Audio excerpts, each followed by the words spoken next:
Hi friends, welcome to my channel సోనీస్ kitchen. మా ఇంట్లో special చూసేద్దరండి. చేస్తున్న వంట ఎర్రగడ్డ నూనె కాలిందండి. ఎర్రగడ్డ డాబా స్టైల్ చేస్తానండి నాకు వచ్చినట్టు. సో ఫ్రెండ్స్, పెద్దోళ్ళకే కాదండి, పెద్ద యూట్యూబర్లకే కాదు, చిన్న యూట్యూబర్లకు కూడా సపోర్ట్ చేయండి. మా కాడ ఆస్తి ఉంది, మా కాడ ల్యాండ్ ఉన్నాయి, మా కాడ గోల్డ్ కలెక్షన్ చూపిస్తాము, మా కాడ అది ఉందా ఇది ఉందా. వాళ్ళకే కాదండి సపోర్ట్ చేయాల్సింది, ఫస్ట్ నుంచి ఎదిగే వాళ్ళకి సపోర్ట్ చేయాలండి. కింద నుంచి పైకి వచ్చే వాళ్ళకి మా కాడ అది ఉంది ఇది ఉంది అని చూపించుకునే వాళ్ళకి కాదండి లైక్లు మిలియన్స్లలో యూస్ రావాల్సింది. సో ఎర్రగడ్డలు అయితే మగ్గినాయండి. చికెన్ అయితే వేసేస్తున్నా.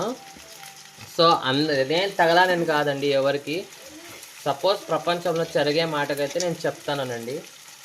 ఉప్పు, టమాటా, అల్లం వెల్లుల్లి పేస్ట్, ధనియాల, కారం, పసుపు, చెక్క, చికెన్ తగినన్ని అండి. Chicken dhaba style chicken. Bye.